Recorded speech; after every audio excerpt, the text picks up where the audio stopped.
When it comes to men's health, few topics are as misunderstood, as shrouded in shame, and as surrounded by half-truths as masturbation. I often see patients in their 50s, 60s, and 70s who lean in quietly at the end of an appointment and ask, almost as if confessing a secret, "Doctor, is masturbation bad for me at my age? Should I stop?" And here is the truth. Nearly every man has had this question at some point, but very few feel safe enough to ask it. Cultural taboos, misinformation on social media, and even outdated medical advice have made this simple and natural topic confusing, even frightening for many men. Let me share one striking figure. Surveys show that over 80% of men continue to masturbate well into their 60s and 70s, yet less than 30% feel confident that they understand what it does to their body. That gap between what men are doing privately and what they understand about it has fueled decades of myths. Some men believe it drains testosterone. Others fear it weakens erections, enlarges the prostate, or even shortens lifespan. On the flip side, some are told it is a miracle cure for every urologic problem. Neither extreme is accurate. Here is what the research shows. Masturbation, like any other sexual activity, has physiological effects, hormonal responses, and implications for both pelvic and prostate health. But those effects are far more nuanced and far less frightening than the myths suggest. So, in this consultation-style video, I am going to take you through what decades of medical research actually say. We will talk about how masturbation affects testosterone, erections, and prostate health. We will explore what it does for the brain, the bladder, and even sleep. And most importantly, I want to give you clarity, the kind of clarity you deserve but may never have received from a doctor. Think of this as a one-on-one appointment where we separate fear from fact. My goal is not to encourage or discourage, but to inform you so you can make the best decision for your body, your health, and your confidence. By the end of this video, you will understand the secrets older men often wish they had known decades earlier, not tricks or gimmicks, but truths grounded in science and clinical practice. Because here's the bottom line. Masturbation is not a shameful act. It is simply one form of sexual expression. And like exercise, food, or sleep, its impact depends on context, frequency, and the individual. When we clear away the myths, we find that it can be neutral, sometimes beneficial, and rarely harmful if understood and approached wisely. So let us walk through this together. I will break down 6 powerful insights, each one a key piece of the puzzle. You will see the science, hear the analogies, and walk away with real tools you can apply immediately. You deserve clarity, not fear, and that starts right here. When men first ask me about masturbation, the very first concern that almost always comes up is testosterone. Doctor, am I lowering my testosterone every time I do this? It is such a common worry that it deserves careful unpacking. Here is what the research shows. Testosterone is a hormone produced mainly in the testes, and its levels fluctuate naturally throughout the day and across a man's lifetime. After age 30, testosterone tends to decline gradually, usually about 1% per year. That decline is normal and driven by aging, genetics, body composition, and overall health, not by masturbation. Several studies, including controlled trials published in the Journal of Clinical Endocrinology and Metabolism and referenced by the National Institutes of Health, have looked specifically at whether ejaculation causes measurable changes in testosterone. The answer is that in the short term, there can be small temporary fluctuations. For example, some studies observed a slight increase in testosterone after several days of abstinence. Others noted brief hormonal shifts right after orgasm.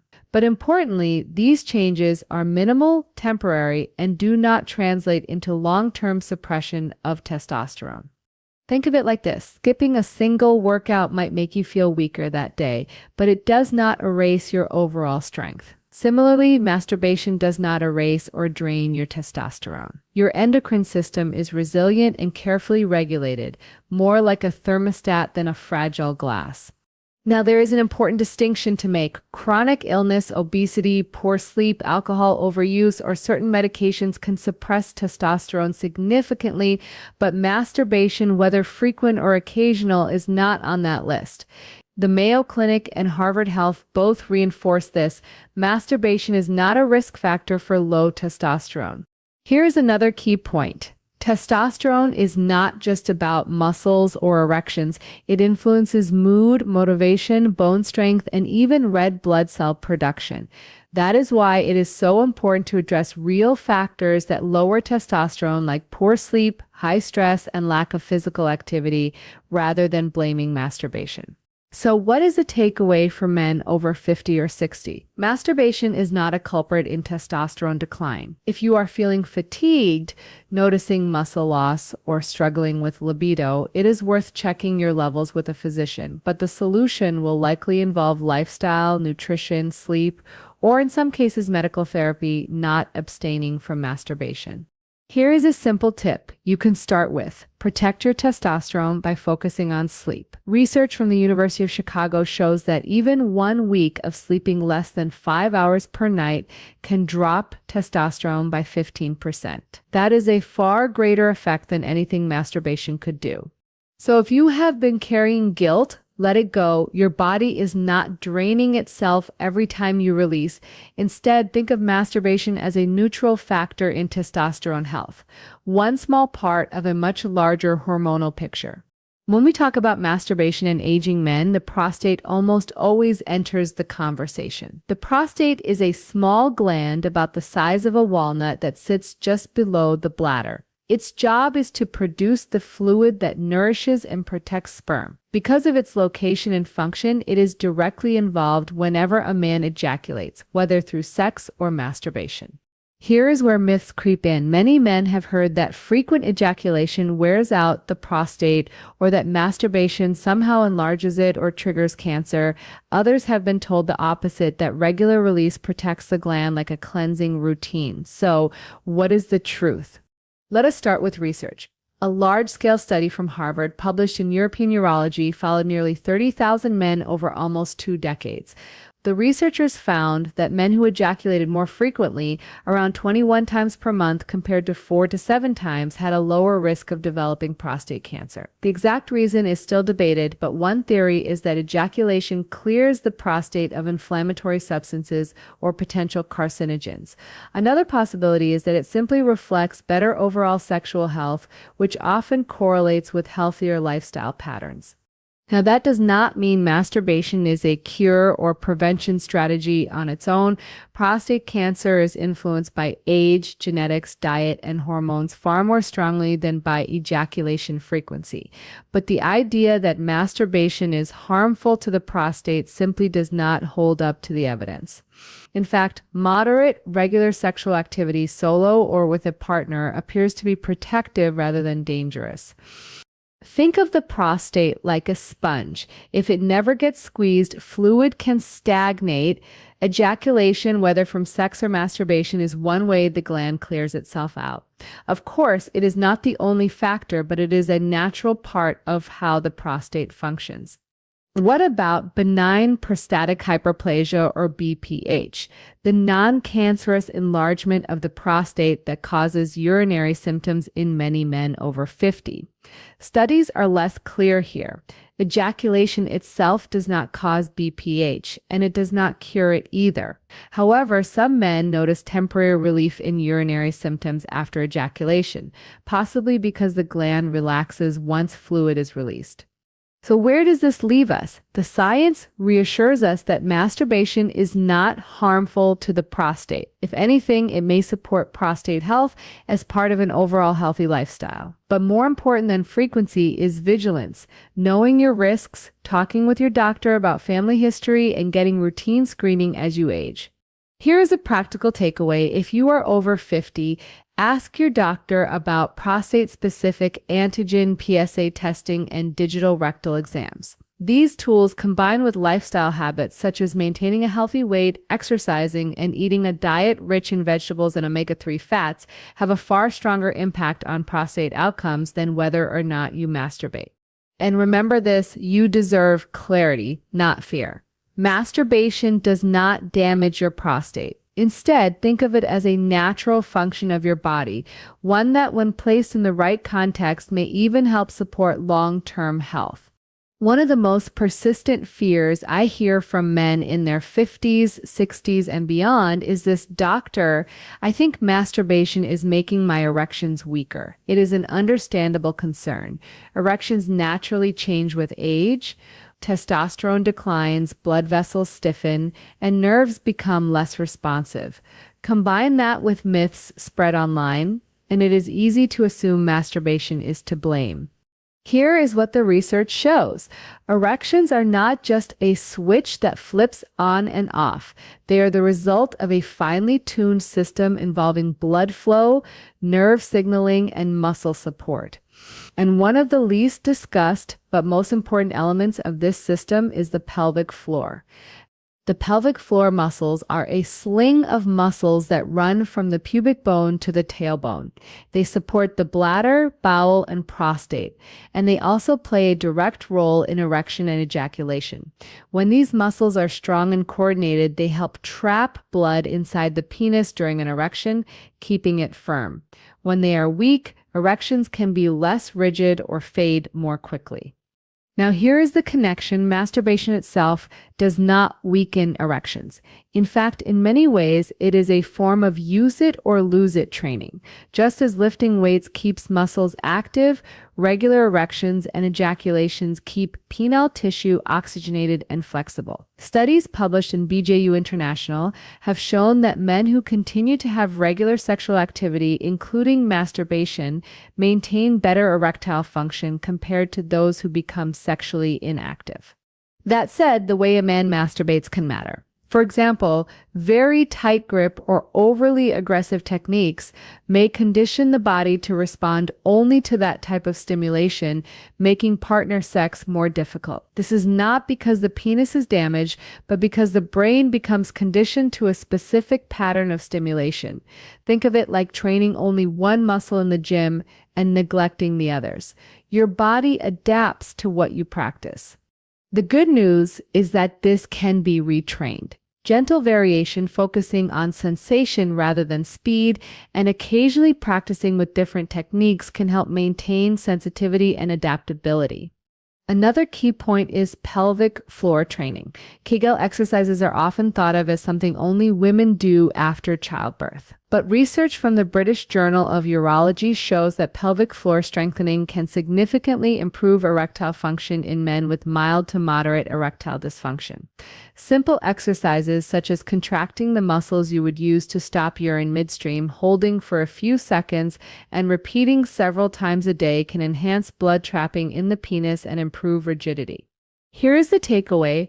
Masturbation does not make erections weaker. Age, blood vessel health, and pelvic floor strength are far more influential. If erections are changing, that is a signal to check cardiovascular health, exercise habits, and muscle conditioning, not to blame masturbation. Here is one simple tip. Start a daily habit of pelvic floor training. Aim for 10 to 15 contractions 3 times a day. It is discreet, it costs nothing, and over time it can make a meaningful difference in erection quality.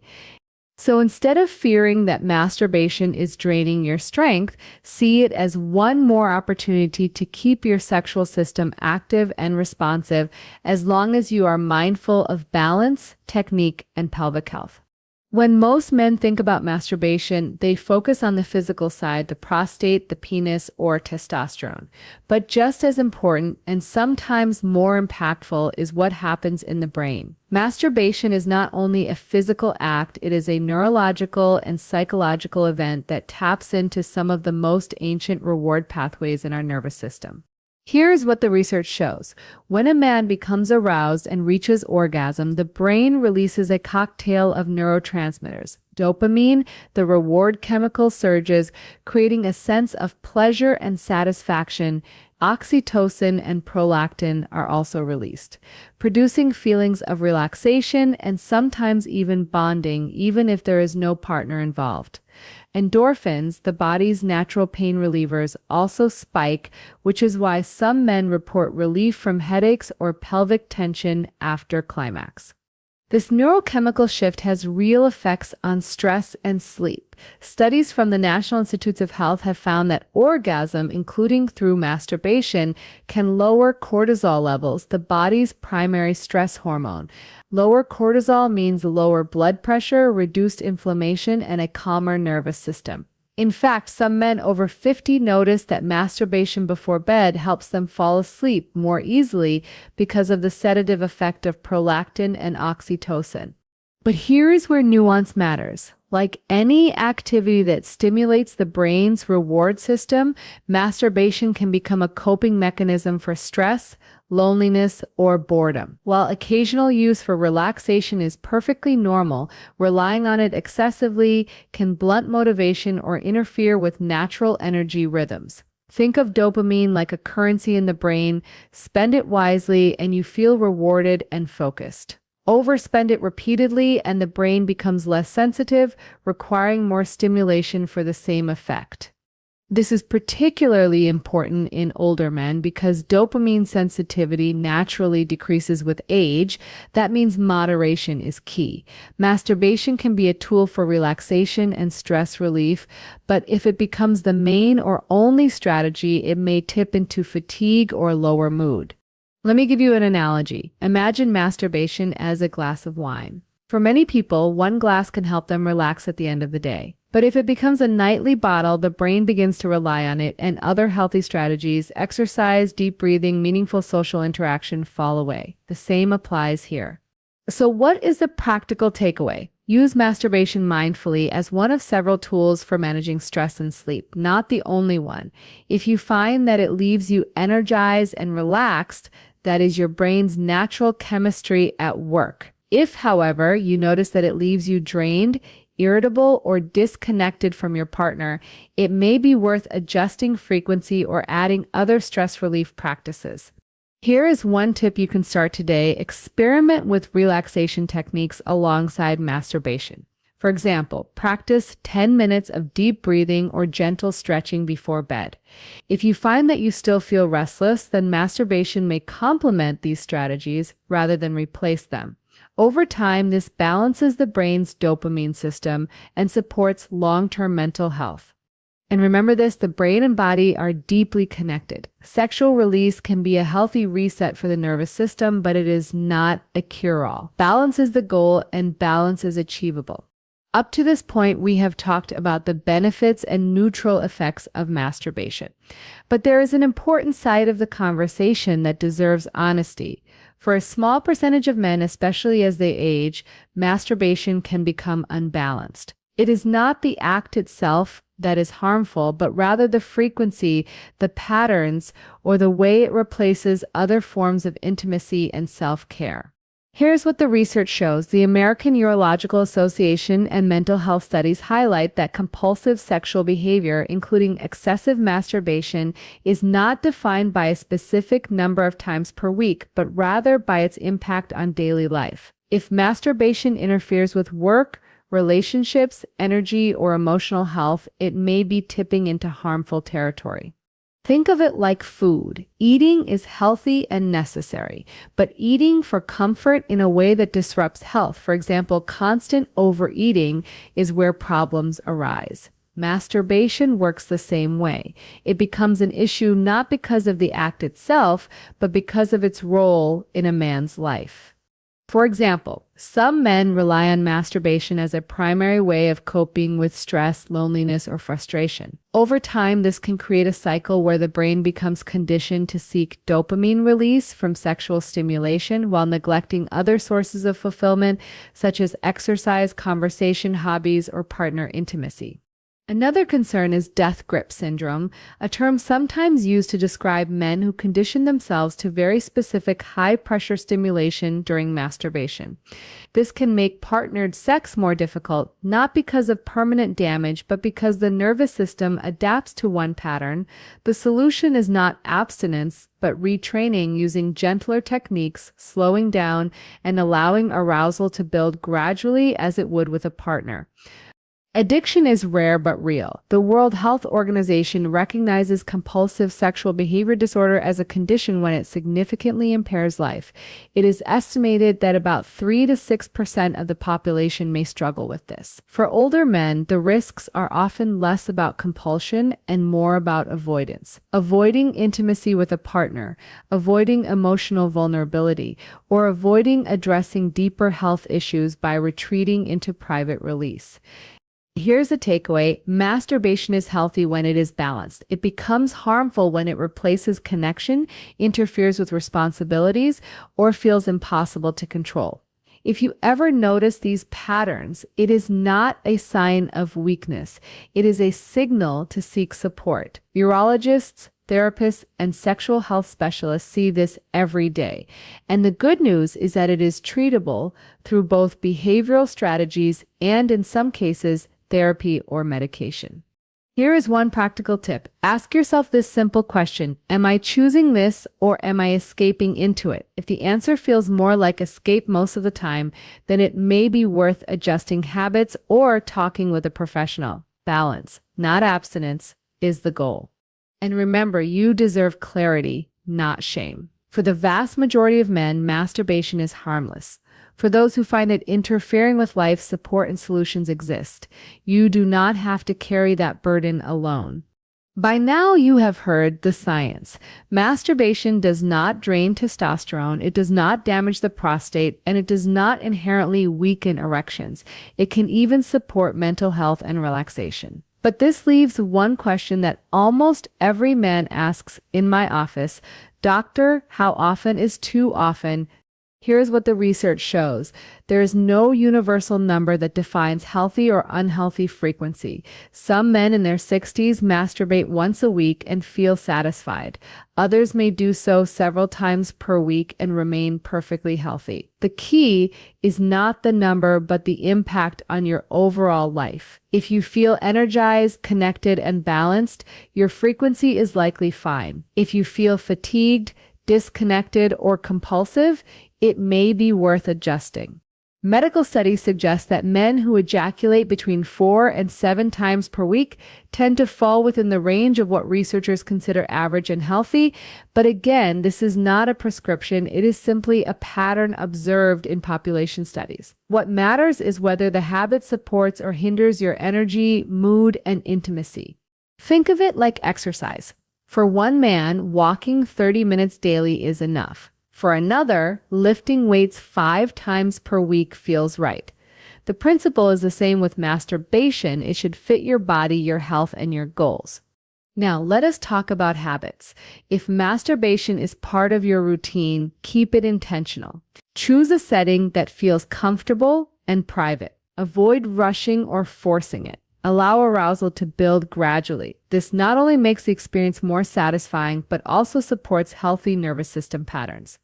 Another tip is to balance solo activity with partner intimacy. If you are in a relationship, masturbation should not replace connection. If you find that you consistently prefer solo activity because it feels easier or more predictable, consider whether pelvic floor training, open communication, or even counseling could help strengthen your partnered experience. Boundaries matter too. For example, avoid using masturbation as your only stress relief tool. Pair it with other strategies, exercise, social connection, deep breathing, or hobbies. This prevents over-reliance and keeps your brain's dopamine system balanced. For men with prostate concerns, moderate ejaculation is considered safe and in some cases may even be beneficial, but always combine it with regular checkups and screenings, especially after age 50. Masturbation cannot replace medical care. Here is a practical guideline you can start with today. Ask yourself 3 questions after masturbation. 1, do I feel physically better? 2, do I feel emotionally better? 3, did this interfere with something important in my life? If the answers to the first 2 are yes, and the third is no, you are in a healthy range. If not, consider small adjustments. And finally, remember this: masturbation is not a test of masculinity or morality. It is simply one aspect of your sexual health alongside nutrition, exercise, sleep, and emotional connection. When you see it through that lens, it loses its stigma and becomes just another part of a balanced health routine. We began this consultation with a question that so many men quietly carry: is masturbation hurting me as I get older? By now, you have heard the science, the myths, and the reality. And here is the truth: plain and simple, masturbation is not the enemy of men's health. Here is what the research shows. It does not drain testosterone, though hormones naturally change with age. It does not damage the prostate, and in fact, frequent ejaculation has been linked to a reduced risk of prostate cancer in large Harvard studies. It does not weaken erections. Instead, erections are influenced by vascular health, pelvic muscle strength, and overall lifestyle. And in the brain, masturbation can reduce stress, release tension, and even improve sleep. We also discussed the nuance. Masturbation is not a cure-all. If it becomes excessive, compulsive, or used as the only tool for stress relief, it can tip into imbalance. And like any behavior, it works best when practiced in moderation, with intention, and alongside other healthy habits. So here is your takeaway: masturbation is simply one piece of the sexual health puzzle. It can be neutral, beneficial, or problematic depending on context. But it is never something to fear, and it is certainly not something to feel ashamed about. Shame and secrecy do more harm to men's health than masturbation ever could. If there is one action you can take today, let it be this: start looking at your sexual health with the same clarity and care as you would your nutrition, your exercise, or your sleep. Ask yourself, is this helping me feel better physically and emotionally? Is this supporting the life I want to live? If the answer is yes, then you are on the right track. If not, adjustments are possible and support is always available. You do not have to be afraid of your body. You just need good information. And now you have it. Stay curious, stay informed, and most importantly, stay kind to yourself. If you found this helpful, subscribe for more grounded, shame-free health content, the kind that is backed by science and shaped by years of clinical experience, because your health deserves clarity, not fear. I will see you in the next one.